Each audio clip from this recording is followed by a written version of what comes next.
자, 우리 본문 말씀을 제가 다시 한번 읽어볼게요. 디모데후서 4장 7절부터 8절 말씀이죠.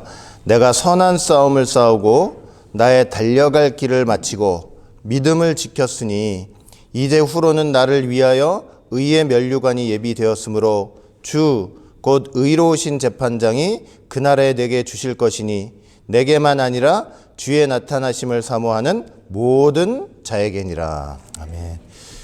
오늘 이 말씀을 통해서 한 해 결산을 잘하자, 이런 제목으로 같이 우리 말씀 나누도록 하겠습니다.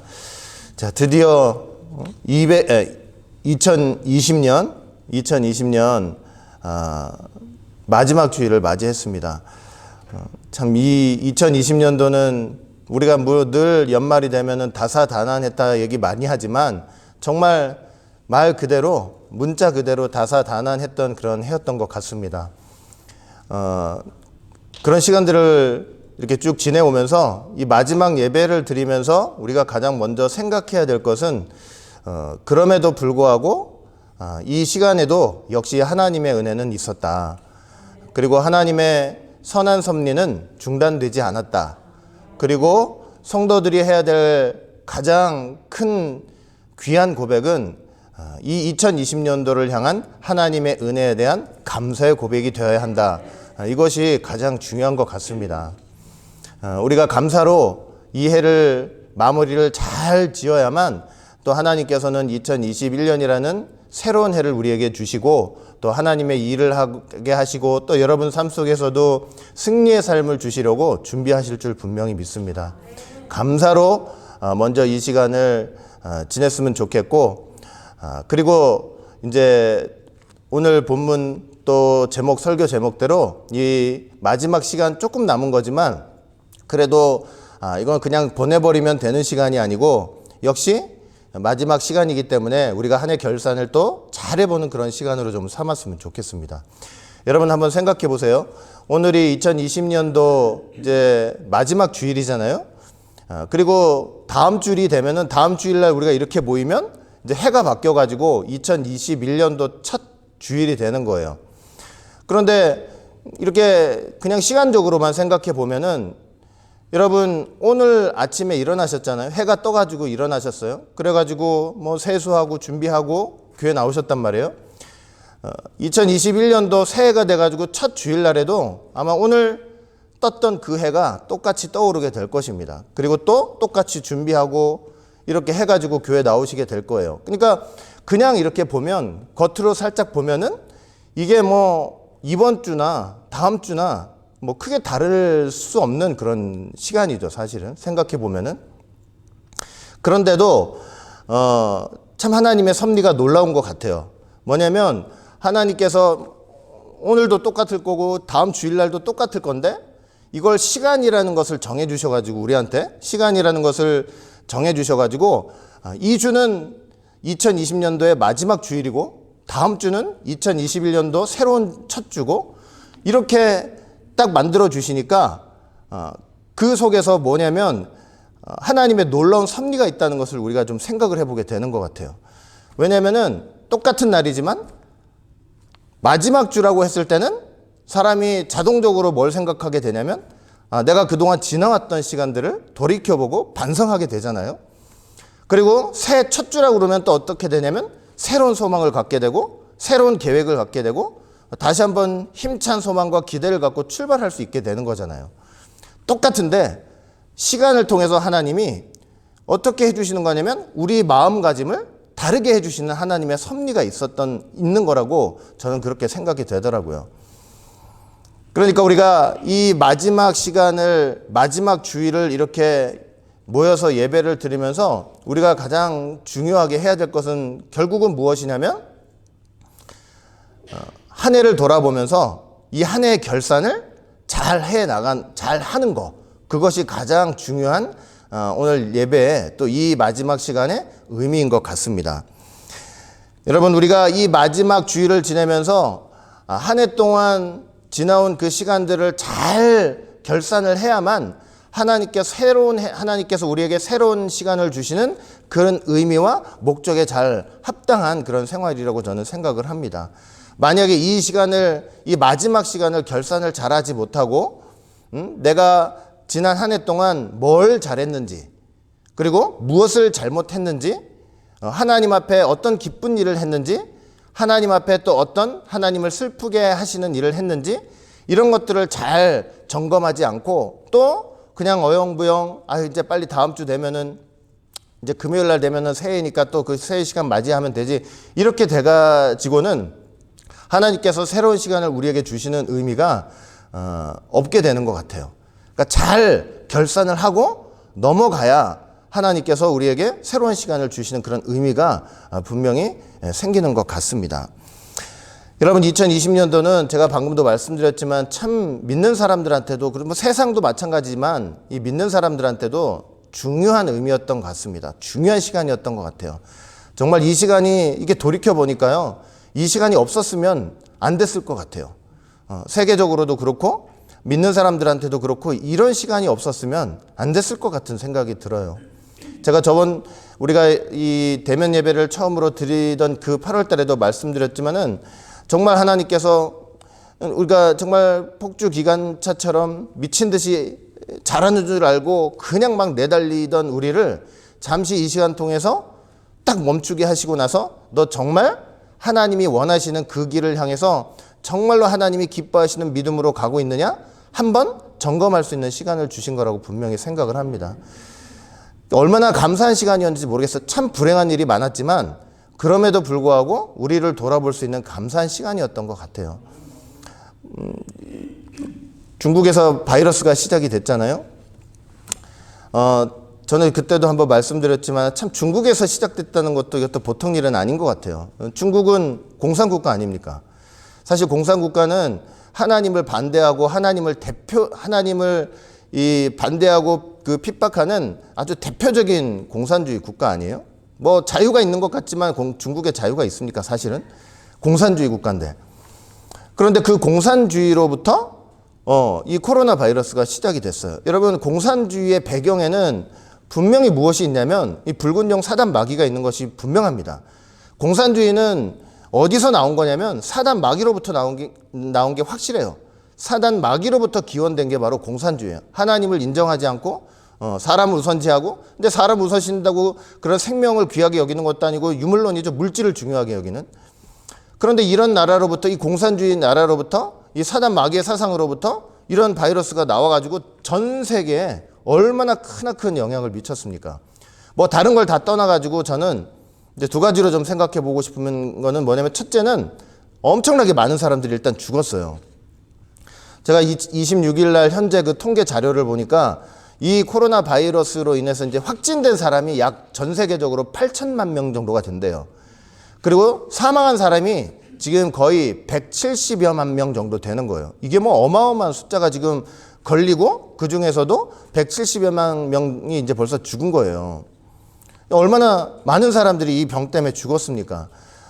여러분, 어느 나라를 간다고 해도 이 코로나 바이러스를 피할 수가 없어요. 뭐 어느 나라 가면은 병이 퍼지지 않고 병이 걸리지 않는다, 이게 아니에요. 그냥 어느 나라를 가도 안전지대가 없는 거예요. 그러니까 생각해 보세요. 우리가 진짜 어떤 환란이 왔을 때 마지막 때 환란이 있다고 분명히 성경 말씀하잖아요. 제가 이번 코로나 바이러스를 보면서도 느낀 게 뭐냐면, 야, 지구촌 어디를 가도 피난처는 없겠구나. 아무리 사람이 잘 지어놓고 튼튼하게 국경을 방어한다고 해도 여러분, 이 바이러스 뚫을 수 있냐고요? 안 되잖아요. 그러니까 어디를 봐도 나중에 환란이 일어났을 때 어디를 가고 어디서 뭘 하나, 사람이 만들어 놓은 피난처는 절대로 안전한 피난처가 되지 못하겠구나. 제가 이걸 생각하게 되었습니다. 그러니까 피난처가 없어요. 그냥 다 전 세계적으로. 이게 얼마나 큰 영향력이에요, 사실은.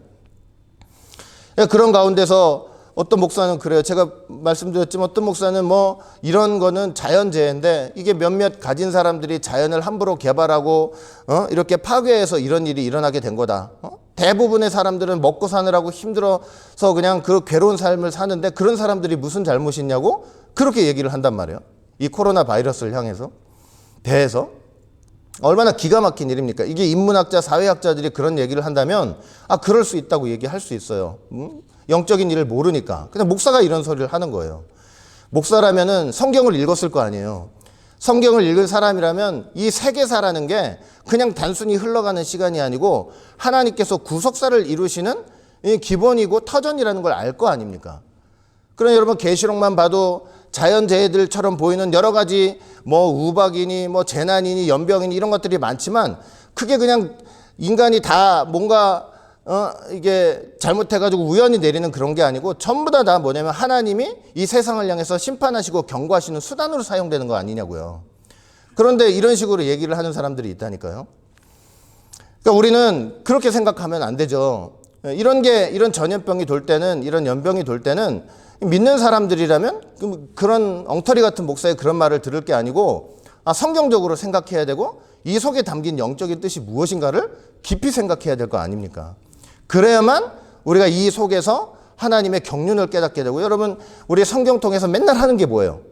성경이 아담서부터 예수님 오시기까지 그 성경의 역사 있잖아요. 이스라엘의 역사적인 사실을 하나하나 배우는 이유가 뭐예요? 그 역사 속에 담겨져 있는 하나님의 경륜을 깨달으려고 그러는 거 아니에요. 그렇게 훈련을 해놓고 우리 실생활에서 일어나는 이 역사를 보면서는 하나님의 경륜을 생각을 하질 않는단 말이에요. 그냥 역사의 일로 치부해버리지. 그러면 되겠냐고요. 그렇게 열심히 배워놓고 그렇게 생각하면 우리가 되겠냐고요. 그러니까 여기에도 분명한 하나님의 구속 경륜이 있는 거, 하나님의 경영이 있는 거예요. 인류를 구원하시고 택한 백성을 구원하시고 새하늘 새 땅 천국을 이 땅에 도래시키기 위해서 그 목적을 가지고 하나님이 계획하시고 실행하시는 하나님의 경영이 있단 말이에요. 그러니까 믿는 사람들이라면요, 그걸 깨달아야 되는 거예요. 뭐 이게 무슨 계급의 문제로 뭐 잘 사는 사람이 이 모양으로 해가지고 못 사는 사람들이 피해 본다는 식으로 그렇게 얘기하면 안 되는 것이고, 하나님 앞에 잘 사는 사람 못 사는 사람이 어디 있어요? 못 산다고 천국 가고 잘 산다고 지옥 가는 거 아니잖아요. 예수님 믿어야 천국 가고 믿지 못하면 지옥 가는 거 아니? 천국 그 부자든 가난한 사람이든. 그러니까 그런 경륜 속에서 우리가 이 사건을 좀 바라볼 수 있어야죠. 그렇죠? 근데 제가 나중에 결론적으로도 말씀드리겠지만은 저는 이 코로나 사태를 통해서 아까는 처음에 말씀드렸죠.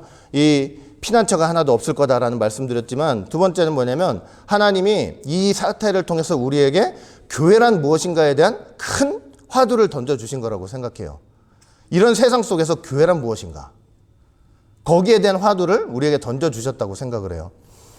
우리가 여러분 이제 기억나실지 모르겠어요. 3월 22일부터 예배를 못 드렸어요. 3월 22일부터 예배를 못 드린 거예요. 사실 1월달, 2월달만 했어도 중국에서 뭐 12월 달에 뭐 전염병, 우한에서 전염병이 돌기 시작했다 그런 얘기 들을 때만 해도 뭐 이런 일이 있을 줄 상상이나 했었냐고요. 1월, 1월 달만 해도.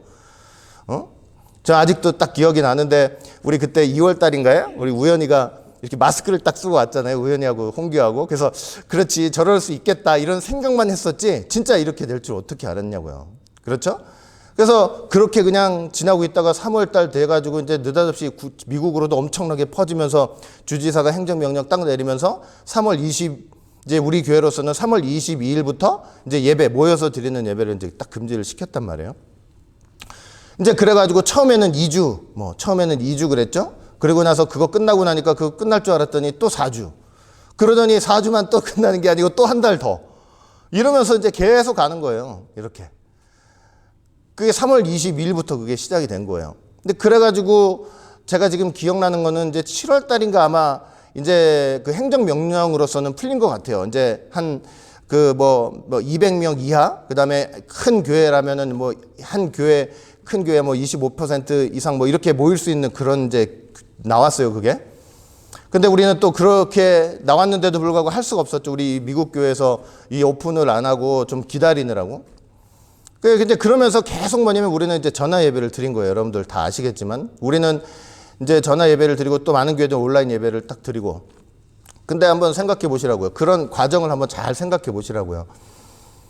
이제 전화 예배를 드릴 때만 해도 참 이렇게라도 예배 드려서 참 감사하다 이런 생각을 했죠. 누구나 다 아마 그랬을 거예요. 우리뿐만 아니라 다른 교회 온라인 예배를 드리는 사람들도 아마 이런 식으로라도 예배를 드리니까 얼마나 좋으냐, 감사냐. 근데 느끼셨겠지만 여러분들 스스로도 느끼셨겠죠. 그리고 많은 사람들이 느꼈어요. 느꼈기 때문에 많은 사람들이 똑같은 얘기를 해요. 이게 자꾸 이렇게 되니까, 이런 식으로 전화 예배를 드리고 온라인 예배를 자꾸 드리니까 이게 어떻게 되냐면 이제 이게 점점 타성해졌기 시작하는 거예요. 이 예배라는 그 형식과 절차와 이런 것들이 다 무너지면서 이제 예배 집중을 해야 되는데 생각해 보세요. 전화 예배든 온라인 예배든 정말 여러분들이 아침에 딱 일어나가지고 세수 딱 하고 옷 딱 갈아입고 이제 교회를 간다는 생각으로 그런 마음가짐, 그런 태도, 이런 옷가짐, 이런 것들을 다 갖추고 이 자리에 모여서 경건하게 하나님께 예배를 드리는 것과 전화 딱 들고 누구도 보지 않잖아요. 나 말고는 누가 볼 사람이 없잖아요. 그 전화 들고 또 앉아가지고 그 소파에 딱 앉아가지고 팔짱 딱 끼고 이렇게 TV 화면으로 예배 드리는 거하고 여러분 그게 어땠던 것 같아요. 그렇게 드렸던 예배가 점점 뭐냐면 이 예배 자세라든가 예배를 드리는 자세라든가 마음이 흐트러졌던 거는 사실이잖아요. 아침에 딱 일어나가지고 교회 나오려면 세수도 하고 다 준비를 해야 되는데 그럴 시간이 이제 없어도 되니까 TV부터 탁 틀고 드라마 탁 보다가 이제 12시, 11시 딱 되면은 그 잠깐 멈췄다가 이제 예배 딱 드리고 그리고 또 끝나면은 밥 먹고 또 TV 드라마 보고 그리고 그 예배 집중을 해야 되는데 그 예배 집중을 하지 못하고 가스불 위에다가 밥 얹혀놓고 국 얹혀놓고 이제 그거 신경 쓰고 그리고 한번 생각해 보세요. 누가 보지를 않으니까 여러분 보세요. 제가 여기서 있으면 제가 여러분들을 다 보게 되고 여러분들도 서로를 보게 되니까 그래도 좀 정신 차리려고 그러고 이렇게 애를 쓰게 되잖아요. 근데 누가 안 보니까 정신 집중이 잘 안 되고 다른 생각 자꾸 하게 되고 다른 짓 하게 되고 그러면서 뭐냐면 점점 예배가 허물어지는 거예요. 사실은 허물어지고 있었던 거예요. 많은 사람들이 그렇게 하고 있었던 거예요. 이제 그러면서 이제 그렇게 점점 그렇게 지내고 있었던 거죠. 그런데 거기에다가 이제 더 거기다 기름을 붓는 그 일들이 뭐냐면 막 유튜브에서 목사라는 사람들이 나와가지고 이렇게 온라인 예배를 드려보니까 이 온라인 예배가 더 예배 본질과 가깝다라는 얘기를 막 하면서 이게 종교개혁급 혁명이라고 생각하면서 예배는 이렇게 드리는 거다. 이렇게 이 삶에서 드리는 예배는 바로 이런 것이다 하면서 또 사람들의 마음을 막 부추기는 거예요. 그러니까 거기에 홀라당 넘어가가지고 그래도 되나 보다 해가지고 점점 더 나태함에 빠지는 거예요. 예배를 드리는 마음이. 이제는 교회 나가기도 귀찮고 싫어지는 거예요. 집에서 드리는 예배도 예배가 아니냐 하면서 자신도 모르게 항변하게 되고 자꾸 합리화를 시켜야 되고 누가 그런 얘기 하면 맞아 그러면서 합리화를 시켜야 되고 그러니까 그런 사람들은 궁극적으로 뭘 못하는 거냐면 삶에서의 예배와 모여서 함께 드리는 공적 예배를 구분하지 못하는 거예요. 삶에서 예배와 함께 모여서 드려야 되는 그 공적 예배를 구분하지 못하고 그런 공적 예배는 없어도 되는 것처럼 그냥 삶에서 이렇게 예배 드리면 되는 것처럼 뭐 그렇게만 생각을 하면서 이걸 점점 무시하게 되는 단계까지 오게 되더라 이거예요. 우리가 그런저런 사정으로 이제 그렇게 그러는 상황 속에서 이제 8월 2일부터 이제 대면 예배를 딱 드리게 됐죠. 우리 다 모여서 같이 예배 드리게 됐죠. 주 정부에서는 뭐 어느 정도 이하까지만 드릴 수 있다. 근데 우리는 워낙 적으니까 뭐 그런 거 상관 있나요? 그냥 모여도 아무리 규제를 해도 우리는 거기에 해당되지 않고 적으니까 숫자가 적으니까. 얼마나 저는요 아직도 그 예배가 생각이 나고 참 그 예배가 저로서는 참 감사와 감격의 예배였던 그런 기억이 납니다. 그 첫 예배 있잖아요. 함께 모여서 드렸던 그 첫 예배가 얼마나 감사하고 감격의 예배였는지 몰라요. 맨날 이렇게 드리던 예배를 못 드리게 되는 상황이 오고 그런데 그걸 몇 개월 만에 다시 딱 드려보니까 이게 얼마나 참 감사한 일이었는지 새삼 이렇게 느끼게 된 예배였던 것 같아요. 왜 하나님의 사람들이 이 세상 가운데서 하나님의 사람들이 각자의 생활 터전에서 다 하나님이 부르셔가지고 한 곳에 모이게 하셔서 예배를 하나님 앞에 예배를 드리게 하시는지 제가 그 예배를 통해서 이유를 확실히 알겠더라고요. 너무나 감사하고 감격한 그런 예배였습니다. 그런데 사실은요, 많은 교회들이 참 어려움을 많이 겪었어요. 왜냐하면 이 규제가 풀리는데도 이제 사람들이 뭐냐면 아까도 말씀드렸잖아요. 이런저런 사람들의 여러 다양한 의견 이런 것들 때문에 이제는 교회 나가기가 싫은 거예요. 규제가 풀리는데도 싫은 거예요. 나가기가 싫은 거예요. 그래가지고는 계속 교회 안 나오고 집에서 예배 드리려고 하는 사람들이 많이 생겼어요. 여러분들이 상상하는 것 이상으로 많이 생겼어요. 그래가지고 꼭 집에서 예배 드리겠다. 그러니까 아주 익숙해진 거죠. 그리고 더군다나 그거를 자기가 안 나오는 이유를 그냥 자기 스스로 그냥 저기 하면 되지. 이제 교회를 비난해요. 어떻게 비난하냐면 말씀드렸듯이 왜 저렇게 악착같이 교회가 예배를 드리려고 하느냐? 그 왜 목사가 그렇게 악착같이 드리려고 하느냐? 교회 헌금이 부족하니까 헌금 모으려고 그렇게 교회를 모으려고 한다. 이런 비난까지 하면 악당까지 퍼부으면서 그러면서 자기 안 나오는 거예요. 그런 상황들이 계속 있었고 지금도 있어요. 똑같아요, 여러분. 지금도. 저는 깜짝 놀랐어요, 사실은. 저는 왜 깜짝 놀랐냐면은 우리가 모르잖아요. 이렇게 교회를 다니면서 사람들 마음을 다 알 수가 없잖아요. 그런데 그냥 하나님 사랑하고 예수님 사랑하고 교회를 정말 주님의 몸같이 사랑하면서 그렇게 나오는 줄 알잖아요. 근데 제가 이런 사태를 겪어보니까 또 이 세계적인 흐름이나 상황을 보니까 그런 게 아니었던 거예요. 똑같은 마음으로 나오는 줄 알았더니 그게 아니었어요. 사람이 얼마나 그동안 이런 사태를 통해서 자기한테 있었던 내재됐던 마음들이 이런 사태를 통해서 보니까 다 드러나는 거예요. 어떤 마음을 가지고 어떤 생각을 가지고 있었던지가 다 드러나더라고요. 보니까. 코로나 사태를 통해서 자기 마음속에 있는 것들이 드러나는 그런 역사이기도 했던 것 같아요. 그러니까 저는 사실 그거 한편으로는 감사해요. 왜냐면은 나도 모르고 있었을 마음이 있을 수 있잖아요. 나도 어떻게 생각하지? 이 교회에 대해서 하나님을 믿는 일에 대해서 어떻게 생각하고 있었는지 모를 수 있었는데 이런 상황에 처해가지고 나도 모르는 마음이 나왔다. 그러면 하나님께서 그거는 깨닫게 해주시고 돌이킬 수 있는 기회를 주시는 거 아니겠냐고요. 그런데 그런 상황이 계속 벌어지고 있었고 지금도 그렇게 하고 있고 지금도 안 나오는 사람들이 많고 지금도 그런 생각으로 교회를 비난하는 사람들이 지금 너무나 사실은 많은 거예요. 여러분, 우리가 이런 일을 겪어왔기 때문에 이제는요, 그래서 뭐냐면 이 마지막 주일날 뭘 꼭 해야 되냐면 한 해를 돌아보면서 우리 자신을 반드시 점검하는 시간이 필요한 거예요. 정말 지금까지 내가 교회에서 수십 년간을 교회에서 신앙생활을 했는데 내가 이 교회에서 신앙생활하는 것에 대해서 어떤 생각을 갖고 있었는지에 대해서 분명하게 자기 자신을 좀 돌아보고 내 자신을 발견하고 이렇게 반성하고 회개하는 시간을 반드시 가져야만 이 문제를 이 해가 가기 전에 완전히 회개하고 정리를 해야만 2021년도 하나님께서 그 회개한 마음에 정말 유쾌하고 기쁜 날들을 허락해 주실 줄 저는 분명히 믿는 거예요. 그러니까 반드시 이거를 내 안에서 짚고 넘어가야 돼요. 이 교회 문제에 관한 것을 반드시 짚고 넘어가야 돼요. 여러분, 저는 사도 바울의 권면이 생각이 나요. 너희가 믿음에 있는가? 너희 자신을 시험하고 너희 자신을 확증하라. 예수 그리스도께서 너희 안에 계신 줄을 너희가 스스로 알지 못하느냐? 그렇지 않으면 너희가 버리운 자니라. 이런 권면을 했잖아요.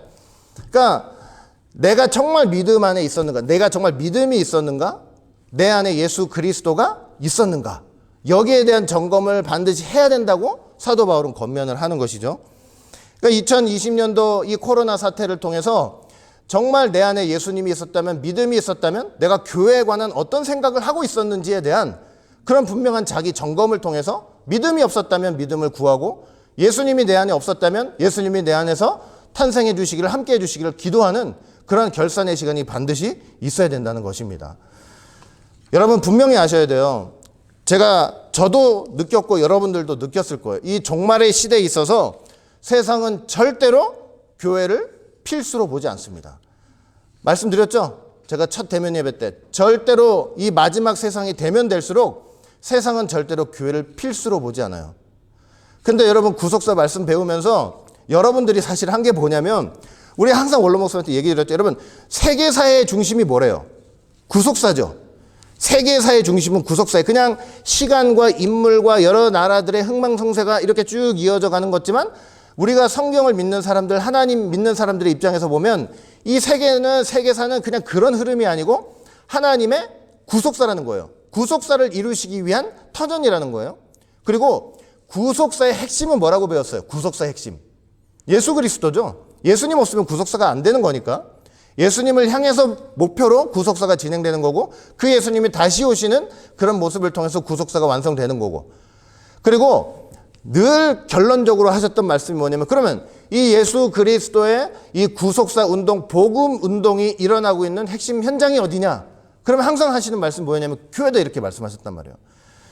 그러니까 여러분, 이거 제가 지금 새롭게 말씀드리는 게 아니고 제가 맨날 칠판에 성경 공부하면서 칠판에다 써가면서 했던 거 다 기억나시죠? 우리가 미친 듯이 들었던 거예요. 결국 이 모든 세계사의 핵심은 뭐냐면 교회라는 거. 구속사의 핵심은 교회라는 거. 그러면 믿는 사람들에게 있어서, 여러분들에게 있어서, 저에게 있어서 가장 우리 삶의 핵심이 되어야 될 게 뭐라는 거예요. 교회라는 거. 왜? 교회를 통해서 하나님의 뜻이 이루어지는 거거든요. 그러면서 솔로몬이 성전을 짓고 나서 거기에 하나님께서 내가 거기에 내 마음을 두고 내 이름을 두고 내 관심을 두고 이렇게 말씀하셨듯이 바로 이 교회에 하나님께서 자기 눈도 두시고 마음도 두시고 관심도 두신다, 이런 원리가 교회에 있다는 것을 우리가 분명히 배웠단 말이에요. 귀가 따갑게 배웠어요. 그랬어요? 안 그랬어요? 따갑게 배웠죠. 근데 막상 이런 코로나 현실이 딱 오니까 나도 모르게 내 안에서 이 교회가 필수가 안 되는 거예요. 예? 교회가 필수가 안 되는 거예요. 하나님의 관심이 거기 다 있다는데도 실제 이런 어떤 어려움 속에서 문제에 딱 부딪히니까 내 마음 속에서도 교회는 나한테 우선이 안 되는 거예요. 그 마음을 발견하셔야 돼요. 귀로 맨날 들었지만 실성 안에서는 안 되는 거. 이 세상 입장에서 보세요. 세상 입장에서는 당연히 코로나로 인해서 모든 것들을 다 봉쇄해야 할 때 제일 우선이 뭐겠어요? 세상 입장에서 제일 우선이 뭐예요? 사람이 먹고 살아야 되니까 그로서리는 폐쇄를 하면 안 될 거 아니에요? 그러니까 그건 오픈을 하는 거예요. 당연히 오픈을 해놔요. 그거는. 그건 필수예요. 필수. 그런데 세상 입장에서 볼 때 교회는요, 굳이 그렇게 주일날 일주일에 한번 모여서 그렇게 모일 필요가 없어요. 괜히 여기 코로나에 온상이 될 수 있으니까 그렇게 모일 필요가 없다는 생각이 세상한테는 있는 거예요. 분명히. 그러니까 교회는 어떻게 해야 돼요? 그냥 무조건 닫아야 돼요? 그냥 닫아야지 괜찮다고 생각하는 거예요. 그러니까 두려운 것은 뭐냐면 세상만 그렇게 보는 것이 아니고 이런 환경 속에서 믿는 사람들도 그런 생각을 하기 시작한 거예요. 그런 생각이 있었던 거예요. 그래서 제가 한번 예를 들었잖아요. 어떤 목사님 막 교회, 이 미국에서 교회 막 폐쇄할 때 어떤 목사님이 악착같이 자기는 교회 문 열 거라고 막 그러면서 하는 말이 뭐라 그랬다 그랬어? 기억나요? 교회는 필수다. 그 목사님이 교회는 이센셜, 그러니까 필수다. 필수 사업장이다 이러는 거예요. 사람들의 영적인 생활을 위해서 필수다. 이렇게 딱 얘기를 하는데 제가 말씀드렸잖아요. 세상 사람들이 듣기에는 바보 멍청 같은 소리죠. 그러나 그 목사님이 만약에 그냥 이런 방역에 대한 하나 생각도 없이 그냥 이렇게 쭉 마스크도 안 쓰고 앉혀놓으면서 그런 얘기 했다면 그거는 욕먹어도 싸죠. 근데 만약에 마스크 딱 쓰고 거리 유지하면서 최대한 그 방역에 신경을 쓰면서 코로나가 침투하지 않도록 노력을 하면서 그런 얘기를 했다면 저는 그 말에도 큰 공감이 가더라고요. 교회는 필수가 돼야 되는구나. 믿는 자들한테. 근데 세상만 그렇게 교회가 필수가 아니라고 생각하는 게 아니라 믿는 사람들조차도 교회는 필수가 돼서는 안 된다. 이런 일이 있으면 교회는 당연히 문을 닫아야 된다. 그냥 당연히. 온라인 예배가 있지 않냐? 그러면 온라인 예배를 들으면서도 믿는 사람들은 이런 생각을 해야 되는 것 같아요. 어떤 생각을 해야 되냐면 이 온라인 예배 이게 하루빨리 끝나서 이게 하루빨리 끝나가지고 같이 모여서 예배 드리는 날을 기대하고 기도하면서 그렇게 보내는 게 아니고 오히려 예배를 드리면서 이게 더 온전한 예배가 아닌가. 예배 본질에 가까운 예배, 삶의 예배를 드리는 데 있어서 이런 것처럼 완벽한 이 형식이 어디 있겠는가. 이러면서 코로나 끝나도 이렇게 예배 드려야 되지 않겠느냐. 믿는 사람들조차도 이런 생각을 하고 있는 사람들이 너무나 많은 거예요. 그러니까 여러분 볼 때 이런 사건을 통해서 저는 그렇게 생각해요. 여러 가지 우리에게 주시는 교훈이 있고 여러 가지 섭리와 경륜이 참 많지만 저는 가장 이번 코로나 사태를 통해서 핵심적으로 믿는 사람들이 생각하고 고민이 될 화두는 교회예요. 교회라는 것을 저는 분명히 알았어요. 세상은 절대로 교회를 필수로 여기지 않아요. 여러분 주일날 교회 나오는 거 여러분 율법주의예요? 율법주의? 어른 사람들은 막 율법주의래요. 여러분 율법주의가 뭐예요? 율법주의가 뭐예요? 막 율법주의라고 하는 사람들한테 당신 율법주의가 뭔지 아냐고 물어보면은 실제로 율법주의가 뭔지도 모르고 그냥 율법주의라고 하는 사람들도 되게 많아요. 그냥 쉽게 말하면 뭐냐면 그 율법으로 말미암아 구원을 받는다는 소리예요. 쉽게 말하면 율법주의라는. 그러니까 어떤 사람들은 막 이 교회를 우리가 막 교회에서 예배를 드려야 된다 그러면은 주일날 모여서 예배 드린다 그러면은 율법주의라는 거예요. 근데 여러분 이게 율법주의가 그렇지 않아요. 이거는요 그냥 막 억지로 우리가 드리는 그런 게 그렇게 돼서는 안 되고, 여러분 주일날을 왜 지켜요? 주일날을 왜 지킵니까? 주일날 여러분 억지로 나와서 지키는 거예요? 억지로 나와서 율법처럼 내가 이거 안 하면 지옥 가니까 이렇게 지키는 거예요? 여러분 그러면 잘못 생각하는 거예요. 주일날을 왜 지켜요? 주일날이 무슨 날이에요?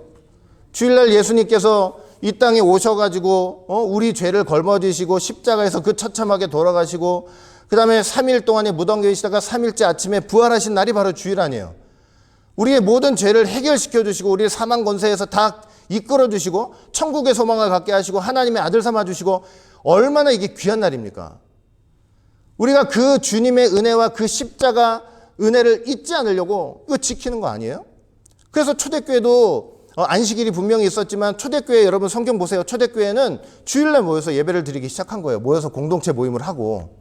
왜? 이 예수님의 십자가와 그 은혜를, 그 부활의 사건을 그 나라 갈 때까지, 이 역사가 끝날 때까지 잊지 않고 기억하기 위해서 이 일을 하고 있는 거예요.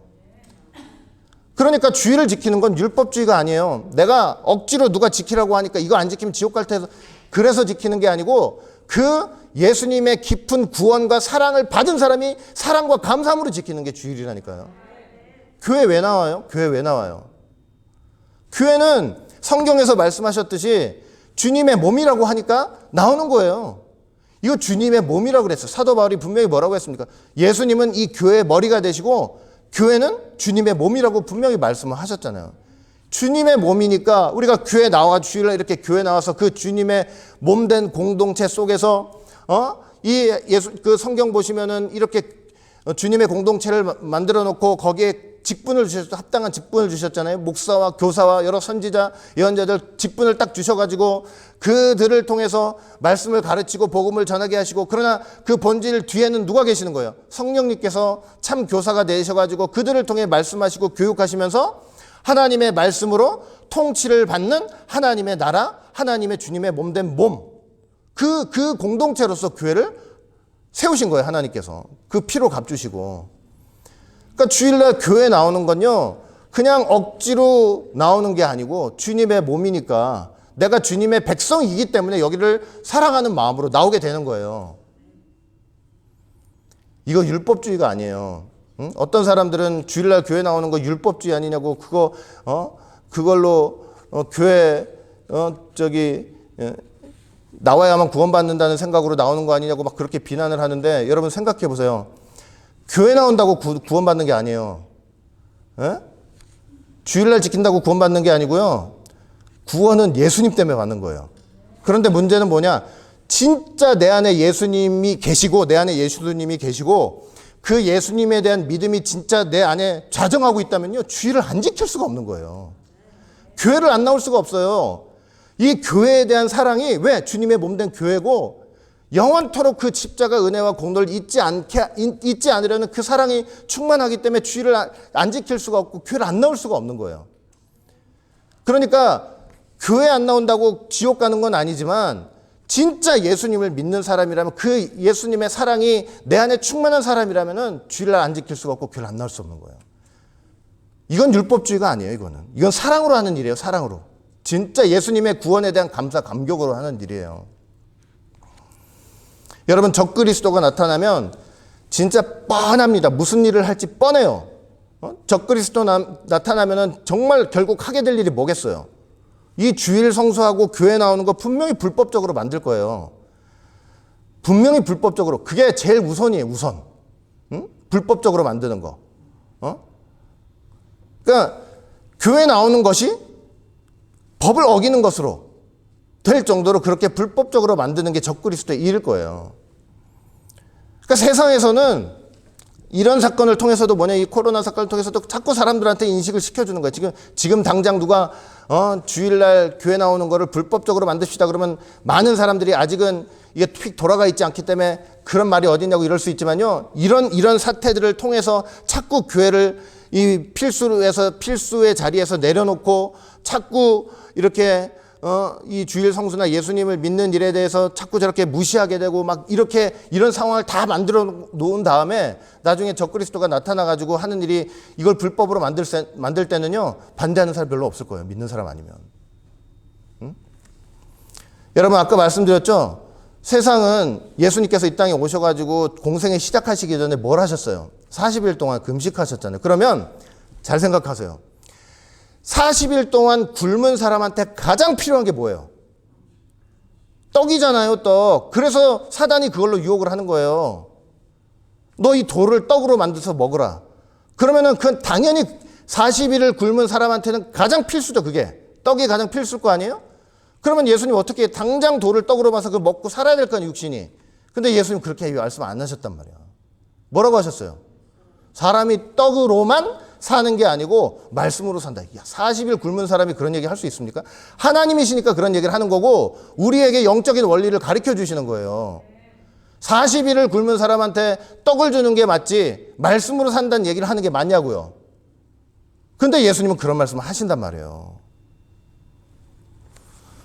여러분 이런 시각에 대한 정확한 인식이 있잖아요.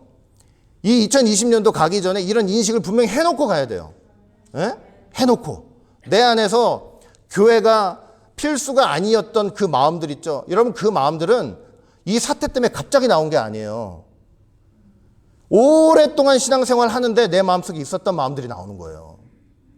그러니까 하나님이 그 마음들을 드러내셔가지고 해결시켜 주시는 그런 역사가 바로 저는 코로나 역사 중에 가장 중요한 부분 중에 하나라고 생각해요. 그게 다가 아니지만 여러분 이런 인식이 정확히 되면요 나중에 주님의 참된 교회로서 성장해서 40일 굶겨놓고 너 떡 줄 테니까 그 돌을 떡으로 진리를 다 팔아버려. 그러면 그런 순간에도 진짜 믿는 사람은 어떻게 할 수 있냐면 사람이 떡으로만 사는 게 아니고 말씀으로도 삽니다. 이런 얘기를 할 수 있는 거예요. 이게 이론이 아니에요. 이론이. 이 현실이지. 현실이잖아요. 현실. 지금 여러분들은 떡을 먼저 선택하셨습니까? 아니면 떡으로만이 아니라 말씀으로 산다는 그 하나님 예수님의 진리를 선택하신 겁니까? 한번 점검해 보시라고요. 여러분 이런 코로나 사태를 통해서 우리 성도들은요, 제가 말씀드렸어요. 개인적으로도 깨달으신 것들이 많을 거예요. 그리고 세계적으로도 그렇고 이제 때의 문제를 봐도 이런 엄청난 환란이 온 것을 보니까 하나님의 때가 가까웠구나 이런 생각을 할 수도 있어요. 진짜 이 하나의 사건을 가지고 또 아까 이거 제가 공산주의에서 나왔다고 그랬잖아요. 공산주의. 그러면 하나님이 계획하시는 것도 있지만 하나님의 사단을 통해서 사단도 계획하는 게 있을 거 아니에요. 그 수많은 생명을 죽이고 교회 문을 닫게 하면서 사단이 계획하는 것도 있을 거 아니에요. 여러 가지가 있을 수 있어요. 여러 가지가 있을 수 있지만 우리 성도들은 이번 기회를 통해서 이 주일 성수와 교회에 대한 생각을 분명히 정립하시고 잘못 생각한 게 만약에 있었다면요. 철저하게 올해가 가기 전에 회개하고 가셔야 돼요. 완전히 회개하고 가셔야 돼요. 그래야 2021년도에 유쾌하게 되는 날이 와요. 어떤 사람들은 그래요. 아니 지상의 교회가 뭐가 중요하냐고. 주님의 몸된 보이지 않는 그 본질적인 몸된 공동체가 중요하다 이런 얘기를 해요. 그러니까 꼭 교회에 모여야 되냐고. 본질적인 예배를 위해서라면 그냥 온라인 예배 들어도 되는 거 아니냐고 그런 소리를 하는 사람이 있어요. 여러분 생각해 보세요. 지상에서 이렇게 전투하는 교회가 없으면 어떻게 주님의 몸된 그 본질적인 교회가 그 교회 성도들을 모을 수 있냐고요. 우리가 다 완벽하게 주님의 여기 전부 다 하나님의 택한 백성이라고 믿지만 그렇게 됐든 안 됐든 어쨌든 사람들을 이렇게 전도를 해가지고 이거를 그 시스템을 통해서 가르치고 교제를 하면서 성령의 교제를 하면서 성령의 가르침의 역사를 통해서 그 사람들을 하나님의 백성으로 만드는 게 바로 지상교회의 역할 아니에요. 이거 없이 그걸 어떻게 온라인 예배를 할 거냐고요. 새로운 사람 전도 다 해와가지고 온라인 예배 들은다면서 우리 교회는 온라인 예배 드립니다. 이 온라인 예배 컴퓨터 앞에 그 새신자 갖다 놓고 이 말씀 들으시면서 교회 생활 하시면 된다고. 여러분 이렇게 할 수 있어요? 안 되는 거잖아요. 그러니까 지상교회를 여러분 무시하면 안 돼요. 물론 지상교회는요 다 선택된 사람만 있는 거 아니에요. 분명해요. 여기는 하나님의 씨도 있고 사단의 씨도 있는 게 분명해요. 지상교회는. 그러나 그렇다고 해서 그러니까 완벽하지가 않으니까 실수도 많고 비리도 많아요. 목사들이 잘못되고 성도들이 잘못되고 비리도 많죠. 그러나 그것 때문에 이 교회의 역사, 이 지상교회 역사를 무시해버리고 이거 안 해도 되고 온라인 예배해도 된다. 여러분 절대 그러시면 안 된다니까요. 이게 없으면 어떻게 전도할 거, 어떻게 하나님의 택한 백성 불러 모을 거냐고요. 그러니까 여러분들 반드시 올 한 해 가기 전에 이 교회에 대한 생각을 정확하게 잘못했던 게 있으면 회개하고 정확하게 마음을 굳게 다시 한번 듣고 배운 바대로 믿고 영접하면서 이렇게 새로운 해를 맞이하신 여러분들 되었으면 좋겠습니다. 여러분, 우리가 이렇게 한 해 한 해 마지막 결산을 잘 해야만 진짜 하나님 앞에 서기 전 마지막 결산도 있을 거 아니에요? 하나님 앞에 서기 전에 마지막 결산이 있겠어요? 없겠어요? 당연히 있겠죠. 여러분들이 하나님 앞에 설 때가 가까우면 내 마지막 인생 마지막 결산을 해야 될 거 아니에요. 그렇죠? 결산을 잘한 사람이, 잘 해온 사람이 그 앞에서의 결산도 잘하는 거예요. 그래서 여러분들이나 저나 진짜 이렇게 한 해 한 해 주시는, 이거 참 사실은 시간이라는 구획이 없다면 이런 게 어떻게 있어요? 그냥 뭐 몇 년도 끝나고 그 다음에 이런 게 없었다면 우리는 새로운 마음도 회개하는 마음도 없었겠죠. 그러나 자꾸 해를 나눠가지고 마지막을 자꾸 우리에게 주시잖아요. 마지막 시간을 예표로 이렇게 말이다, 마지막 예배다, 마지막 주다 이러면서, 그러면 이런 것들을 통해서 결산을 잘한 사람들은 결국 하나님 앞에서도 결산 잘하게 돼 있어요. 그리고 어떤 결산에 이 고백이 나와야 되냐면 오늘 본문 말씀에 이런 고백, 이런 결산이 나와야 돼요. 하나님 앞이 가기 전에. 어떤 거냐?